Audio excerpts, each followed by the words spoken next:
Como digo, lunes 24 de junio de 2024. Las mañanas de Radio Esquina, la luz y la voz de Sanlúcar, en emisión de tarde. Bueno, ya tenemos aquí nuestro invitado, Juan Antonio Ruiz. Amigo, ¿cómo estás? Buenas tardes. Feliz día. Gracias. Hay muchos Juanes, ¿verdad? Sí, sí. Yo hoy he recibido muchas felicitaciones de familia, de amigos. No lo suelo celebrar mucho. Aunque se acuerden de ti, ¿no? Eso me alegra. Pero celebrábamos más normalmente la noche de San Juan. Es decir, bien. el cambio, porque significa un punto de encuentro con familia, con amigos, hacemos una queimada, hacemos sortilegios, y en fin, que lo pasamos bien normalmente. Una barbacoa de sardina está estupenda, ¿no? Sí, pero no es lo que solemos hacer, pero bueno, reconozco que está estupenda. Bueno, hoy nos trae Juan navegación por el Guadalquivir, una aventura apasionante y desconocida, lo has denominado tú, ¿no? Sí. ¿Por qué este título? Bueno, porque ya tocamos este asunto Anteriormente, sí. hace unas semanas. Yo considero que nuestra gente, es decir, nuestros vecinos y nuestras vecinas, no conocen el patrimonio histórico, artesanal, industrial que ha tenido esta zona, el Bajo Guadalquivir en general, desde Sevilla hasta Sanlúcar. Y hoy pues me gustaría contar algunos hitos relevantes de ese tema. Lo que pasa es que como hace casi un mes que no nos vemos, entre una cosa y otra, por los males, Vamos a ponerlo al día. entre tanto han pasado algunas cosas que me gustaría nombrar. Estupendo. La primera cosa, y ayer fue un día especialmente duro, el genocidio en Palestina continúa. Parece que nos hemos acostumbrado, es decir, que es algo normal. Suele pasar. Que mueran decenas de personas, ayer creo que fueron 100 y pico de personas asesinadas, porque esto ya no es una guerra contra Hamás, esto es un intento de eliminación del otro, y es tan doloroso que los quiero traer aquí a colación para que no se duerman nuestras conciencias. Perfecto. Después también ha pasado alguna otra cosa, ha pasado un monstruo por este país que se llama España hace unos días, que es Milei, el presidente argentino, que por duro y monstruoso que sean las cosas que él plantea, no solo que insulte al jefe de gobierno del Estado español, sin consecuencias, sino que además se permite decir, cuando le están dando un premio en la Comunidad de Madrid, pues decir lo malo, lo terrible que es el estado de bienestar, lo terrible que son los impuestos. Y si el futuro que nos espera con los fascismos que van creciendo es ese, es terrible para el pueblo.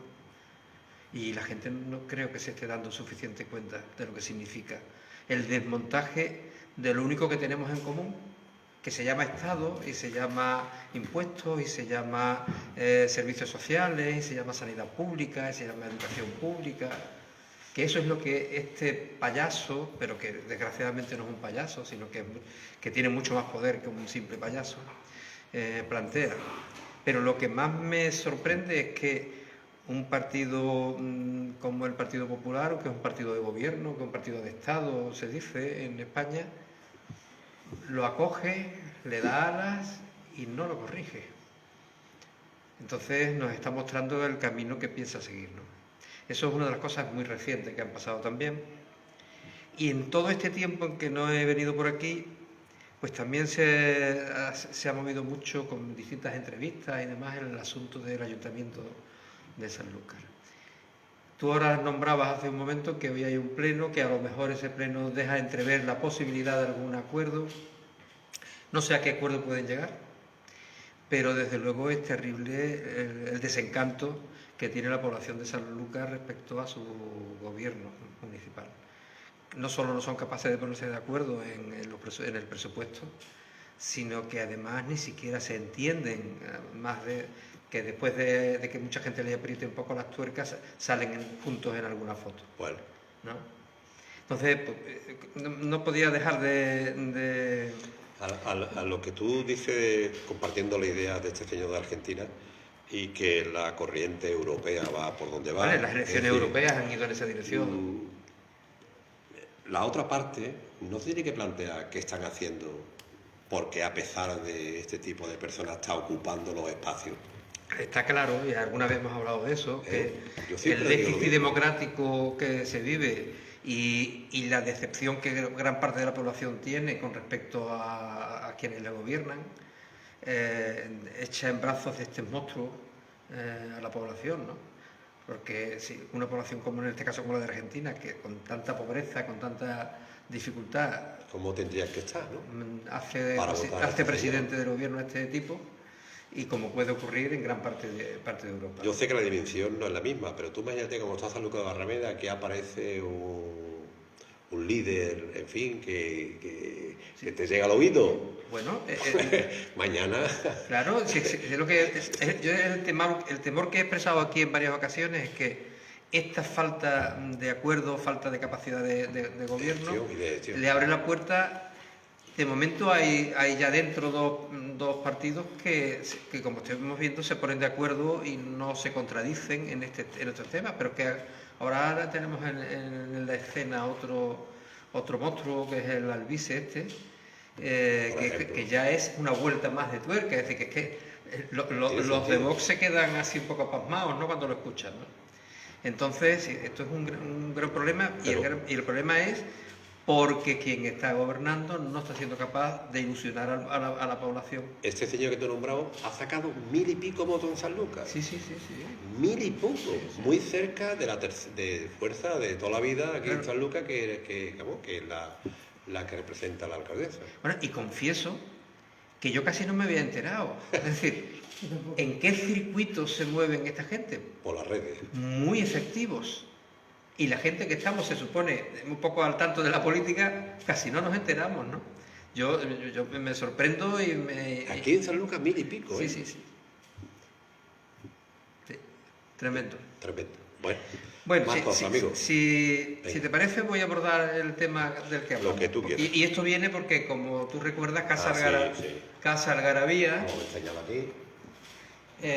va a participar en las actividades de un conjunto de organizaciones gaditanas que lo que buscan es revitalizar la actividad tradicional de la navegación en embarcaciones tradicionales, la navegación a vela.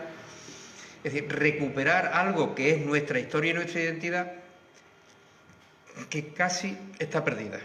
Digo casi porque en algunos pueblos, como en el puerto de Santa María, como en la bahía de Algeciras, quedan embarcaciones, la Dorna y otras embarcaciones tradicionales que se quieren recuperar como actividad de ocio, como actividad deportiva incluso, y de recuperación del patrimonio cultural, ¿no?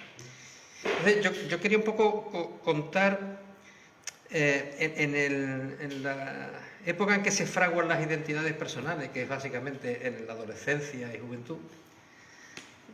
Yo he estado contemplando y he rememorado cómo mi identidad personal se fraguó.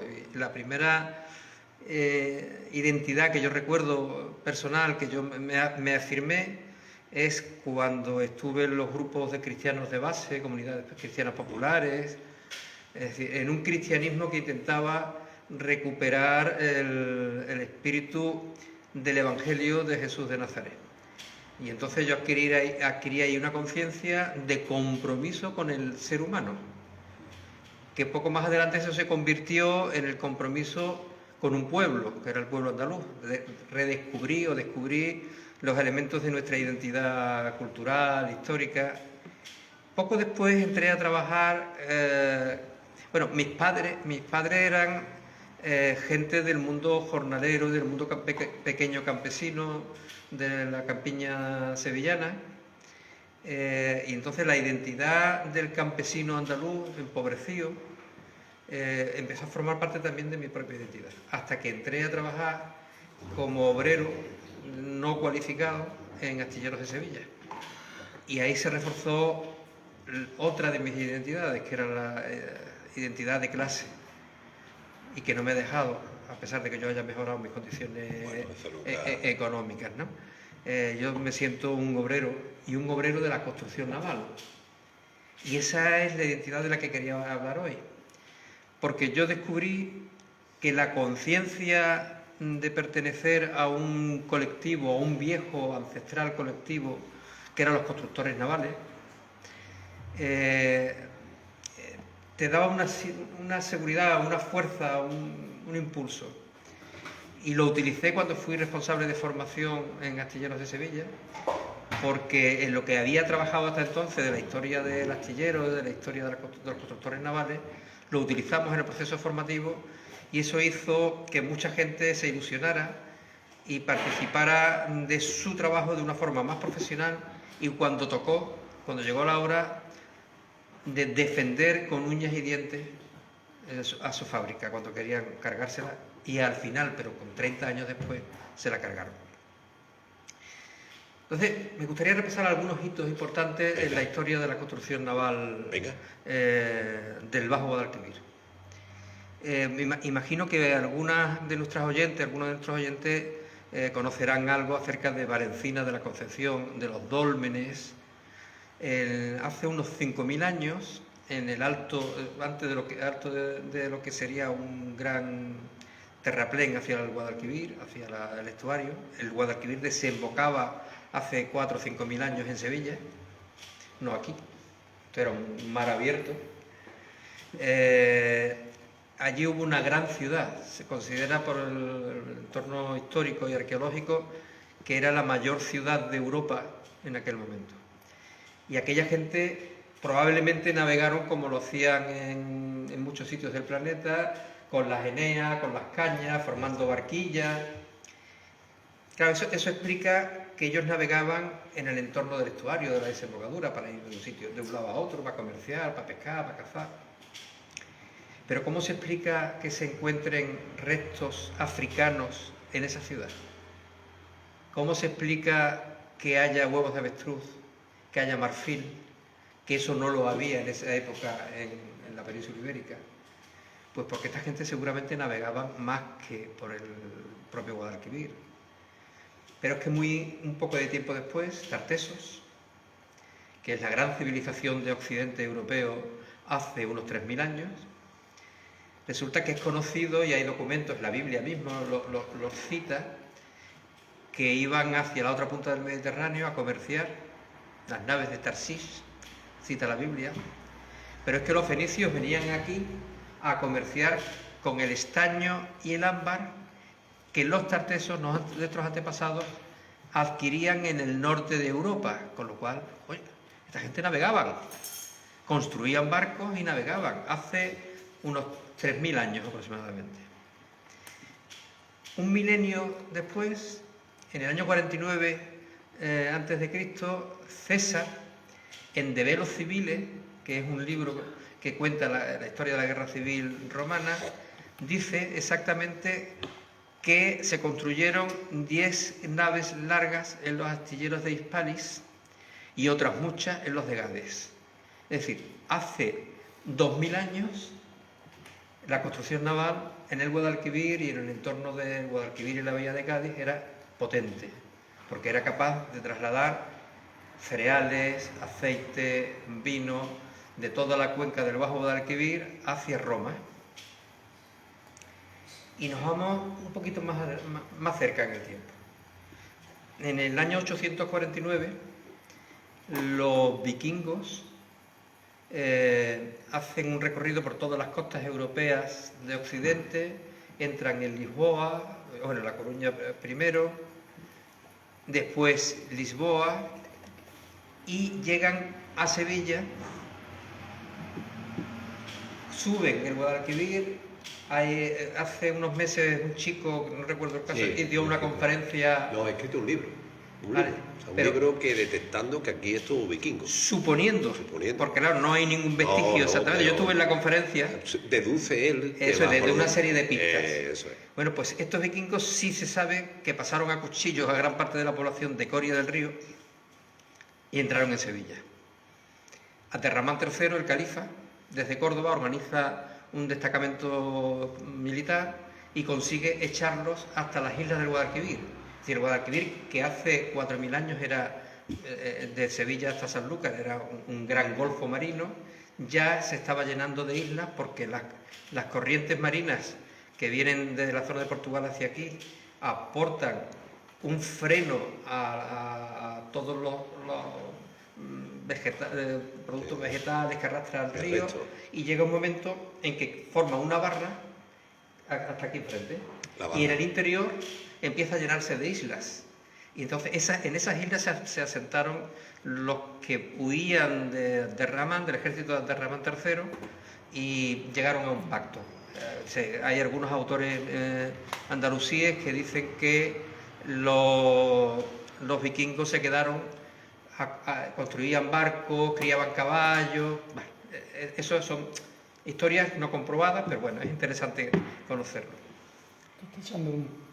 Y lo más interesante de este evento es que Abderramán III manda construir unas atarazanas, es decir, un arsenal, un astillero, en la ciudad de Isbilia, de Sevilla, que fue la base del dominio andalusí de las costas del Mediterráneo occidental.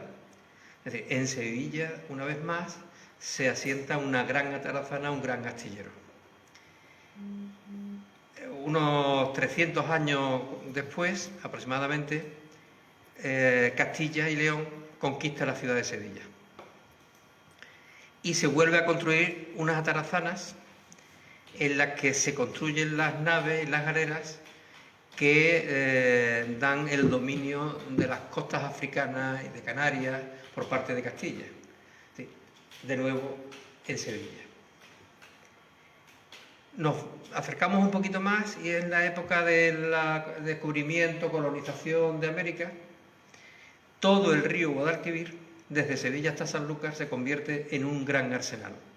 Y hay astilleros o varaderos en Sevilla, en Coria del Río, en San Juan del Alfarache, en la Venta de la Negra, que es un enclave cercano a lo que hoy es Puebla del Río, en El Borrego, en Orcadas, muy cerca de Lebrija, entre Lebrija y Trebujena, y en Sanlúcar de Barrameda.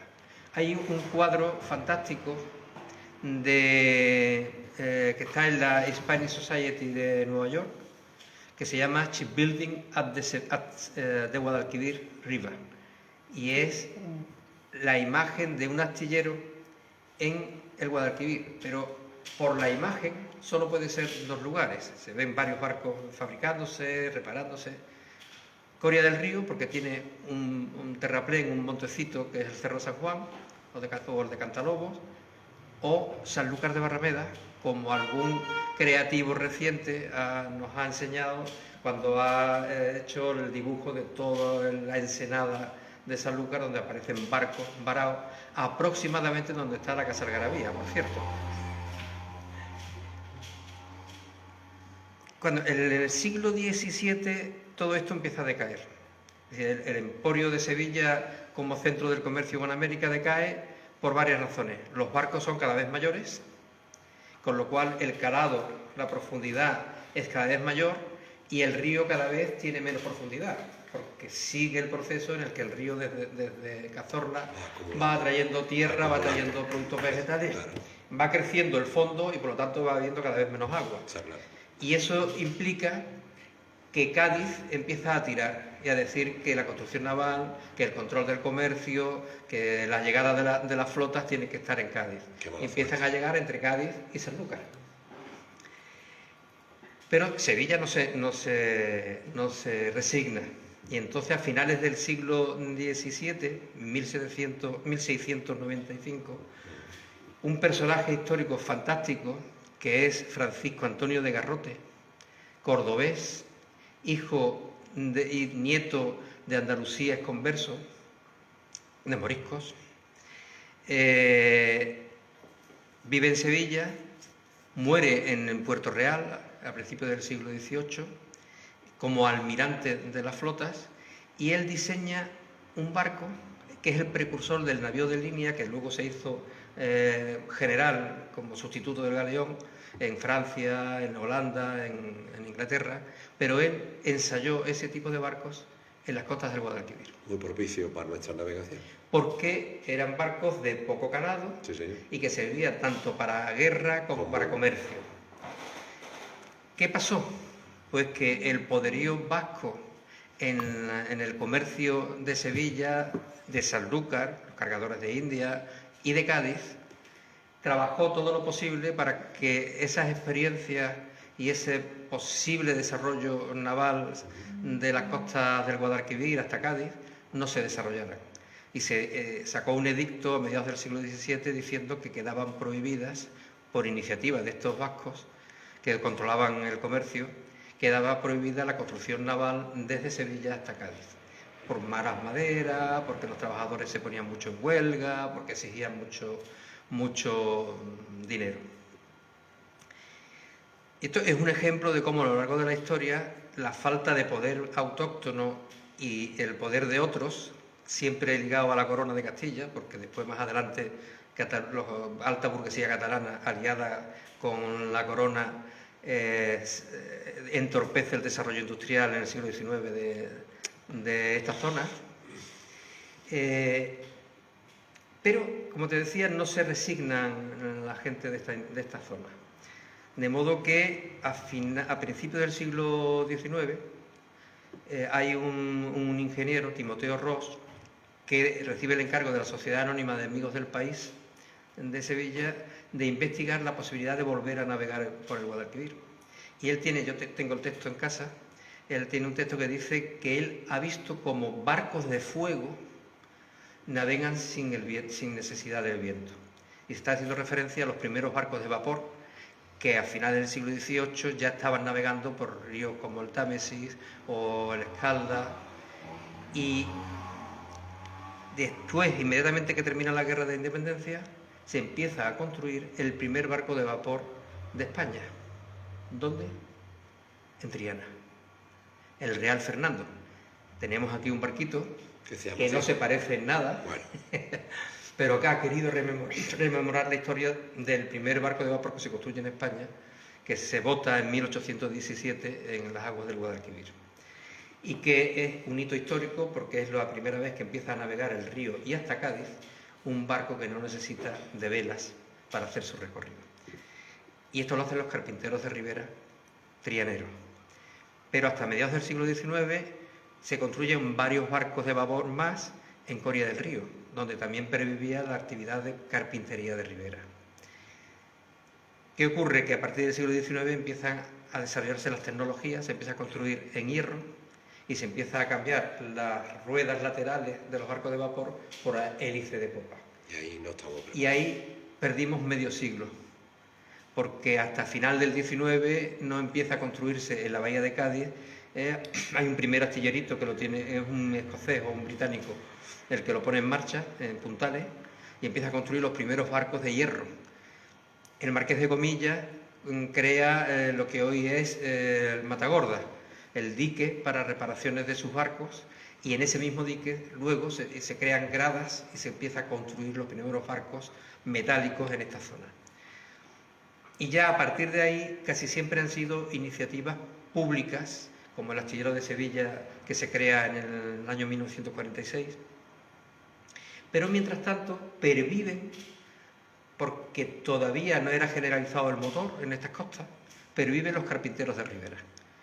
Desde Triana a Coria del Río y Sanlúcar de Barrameda, perviven carpinteros de Ribera prácticamente hasta finales del siglo XX.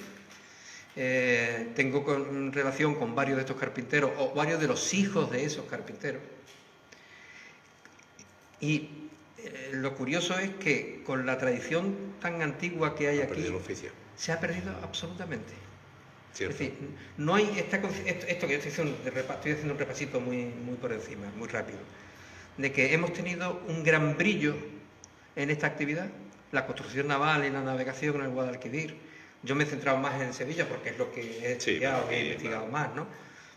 Pero en Sanlúcar no me consta que se construyeran grandes veleros, grandes galeones, porque realmente hasta el siglo XVII y XVIII no empieza a estabilizarse la costa, la parte baja, empieza a retirarse el agua, con lo cual prácticamente no había espacio entre el terraplén de la barranca y el mar, no había apenas espacio en la zona esta conocida como la Ensenada, que da lugar al barrio bajo, ¿no?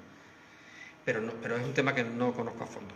Pero sí conozco que esta actividad ha sido una actividad muy brillante con grandes hitos históricos, culturales, técnicos, y nosotros la hemos dejado prácticamente desaparecer. Y económica. Y económica, por supuesto. Fíjate, cuando yo entré en Astilleros de Sevilla, eran 2.700 trabajadores de plantilla, el año 83. De plantilla, y otros 2.000 y pico, 3.000 de industria auxiliar, de empresas que en distintos polígonos del entorno. Pero, ¿qué había en el entorno de Matagorda? O en el entorno del Arsenal de San Fernando. Cientos de talleres que en un momento determinado, en la transición donde se produce el descalabro, que es cuando nosotros entramos en la Unión Europea, lo que se pacta es que nosotros cerremos los astilleros, porque a partir de ahí quien va a construir los barcos de nuevas tecnologías van a ser Alemania, Holanda, Italia, que siempre ha sabido mantenerse y moverse bien. Hoy sigue.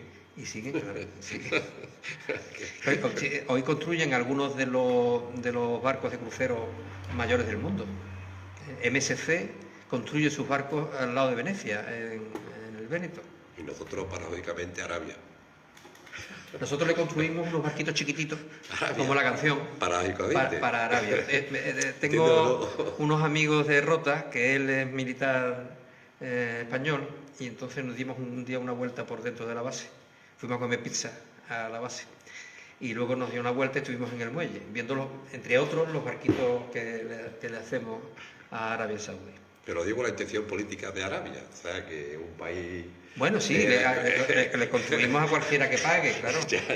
Pero fíjate que lo comentaba aquí hace unos días, que cuando se decide cómo se va a distribuir el tipo de producto que se van a hacer en la construcción naval española, en aquel momento gobernaba el PP, se decide que los submarinos, que fue la gran apuesta tecnológica, que ha sido un fiasco porque no han conseguido levantar cabeza, está costando muchísimo dinero, los S-80, que es una copia del Scorpène francés, pero que no han sido capaces de sacarlo en condiciones, se decide que se haga en Cartagena, en el arsenal de Cartagena.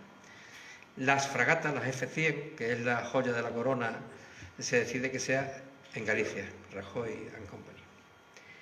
Y aquí se decide que se quedan los barcos más pequeños, las patrulleras de altura y tal. Eso es política también, ¿no? Hombre, está claro. Y eso es falta de poder político del pueblo. Y de reivindicación del pueblo nuestra, andaluz. Claro, y se decide que se cierra el astillero de Sevilla. Totalmente. Y se cerró. Yo soy uno de los damnificados. De las víctimas, ¿no? De aquel cierre. Porque aunque tengo que decir que yo salí bien. Con una jubilación, sí, pero jubilación bien. Pero el futuro. Pero Sevilla y todo este entorno, porque los efectos económicos y laborales de una gran industria como esa alcanzan, gran parte de los proveedores del astillero de Sevilla eran de la bahía de Cádiz y de ese entorno. Carpinteros de Ribera de Sanlúcar fundaron el astillero de Sevilla. Conocí ya mayores algunos de aquellos carpinteros de Ribera que se fueron desde Sanlúcar a trabajar, a hacer los primeros barquitos que se hacían de madera en el astillero de Sevilla. Pues estupendo, ha sido queda muy bien. Y este proyecto va a hacer lo que tú has argumentado, es verdad, que es una aventura apasionante conocer toda esta historia. Por eso nos involucramos, porque como Casa Garabía es un lugar de memoria, de pueblo... Por cierto, ¿qué te enamoró a ti de Casa Garabía para vivirte aquí? ¿Cómo? La casa, que... Pues fíjate, te voy a contar algo. Nosotros estábamos pensando... Es curiosidad. Sí, es una curiosidad que te la cuento, no tengo problema. Vale. Nosotros empezamos a darle vuelta a la posibilidad de venirnos a la costa a vivir. Vivíamos en Dos Hermanas. Y... porque el proyecto nuestro, y sigue estando ahí, es que la casa sea un lugar de envejecimiento cooperativo. De hasta 12 personas podemos vivir en la casa con apoyo sociosanitario, con ayuda. Ayuda mutua. Y ayuda externa, es decir, gente que nos puedan ir ayudando en ese proceso que cada día va a ser de menos capacidad y más dependencia. Entonces empecé a buscar, puse casa con patio, porque me parecía que con patio así agradable donde poderse juntar la gente, era un sitio apropiado. Casa con patio en Cádiz. Y lo primero que me salió en esa búsqueda fue lo que hoy es Casa Algarabía. Vi ese patio, me quedé así, convencí a mi mujer de que fuéramos a verlo, lo vimos y a partir de ahí empezamos a hacer cuentas, hasta que hoy es lo que es. Calendario marinero 2024, Bahía de Cádiz, Bajo Guadalquivir. He visto que la apuesta es considerable de mucha gente que interviene en esta... Sí, hay un montón casi todos son pequeñas asociaciones o pequeños clubes náuticos de la zona. Sí, pero son muchos, ¿no? Y son muchos, sí. Y yo creo que ahora para finales de septiembre queremos hacer en Casa Algarabía un encuentro y con la gente que hay que hablar, pues bueno, aparte de los carpinteros que conocemos, con la cofradía, por supuesto, porque yo creo que tiene que tener un papel relevante en este proyecto, y luego será un lugar abierto a quien quiera engancharse a este asunto. Podemos ir por ahí. Pues, yo quería terminar con una actividad que tú no has contado antes, porque no la conocía. Claro, hasta ahora no tengo ese don. El tema es que vamos a intentar remontar otra vez la plataforma del tren. Bueno, ahí lo tenéis complicado, amigo. Yo por lo que no sé, bueno, pero nuestra alcaldesa hace unos días ha dicho que ella apuesta por la recuperación del tren, ¿no? Pero ¿por qué hay tanta... ¿Lo ha dicho en diario de Cádiz o no? Pero ¿por qué hay tanta hipocresía aquí en esta vida? Bueno, yo quiero creer que no es hipocresía, quiero creer que es una apuesta de verdad. Y para eso lo tendrá que... No digo a la cabeza en cuestión, sino todo al colectivo, ¿no? Todo el mundo está... Oye, si no lo ven claro, que digan, mira, no lo veo claro y ya está. Bueno, por eso yo creo que la plataforma tiene que empoderarse como plataforma ciudadana, independiente de nadie. De manera que hemos convocado una asamblea en Casa Algarabía, hemos prestado el espacio, para mañana, día 25, a las 7 de la tarde. Mañana en Casa Algarabía. Vamos a un poco analizar cuál es la situación desde las últimas veces que nos vimos y vamos a ver qué... Ha dicho a las 5 de la tarde. A las 7 de la tarde, a las 19 de la tarde. En Casa de Calle Fariña 43. En Calle Fariña 44. 44. 44. Ah, bien, pues estupendo. Pues nada, un poco precipitado, porque si usted hubiera mandado notificación aquí sí, en Radio Esquina... Yo me he dado cuenta cuando tú estabas dando las noticias de las próximas actividades. Todos los días difundimos nuestra vez. Sí. Juan, ha sido muy interesante, amigo. Que pase muy bien. un día. Hasta la próxima. El próximo día quiero hablar de salud. Venga. Yo tengo una teoría sobre eso, que la salud no le interesa a nadie. Sí. El sistema, de una manera u otra, aunque algunos dicen que la mantienen, yo creo que al final se están dando cuenta que... Un adelanto. Venga. La salud le interesa fundamentalmente, la salud no, la insalud le interesa fundamentalmente a los laboratorios médicos. Pues hablaremos. Porque nuestro sistema es prácticamente un sistema de recetas médicas. Sí, pero yo veo que en todas las comunidades autónomas tiene el mismo problema común. De una manera, Sí, porque... Entonces, llego a la conclusión que no sé, creo que se están dando cuenta que el sistema está en peligro, pero no se plantea nada. Hablaremos, ¿Sabes de lo que quiero decir? De lo que fue Independientemente de que haya unas tendencias más o menos por una línea, pero en general... No, hay una tendencia muy general al desmontaje del sistema. Eso. ¿Vale? Aquí en Andalucía se ve con muchos detalles que estamos viendo, pero de lo que quiero hablar no solo de eso, sino de si es un sistema de salud o de insalud. Ah, bueno, perfecto. Porque ¿qué es la salud y cómo generamos salud? ¿Cómo se plantea? ¿Vale? Muy interesante, como siempre. Muchas gracias, Juan. Muy bien. Vale. Buenas tardes. Buenas tardes. O buena mañana, ¿cómo es? Buena mañana. La mañana de Radio Esquina es por la tarde. Bueno, Esperanza, nosotros una pausa y vamos a publicidad. Venga, publicidad ya.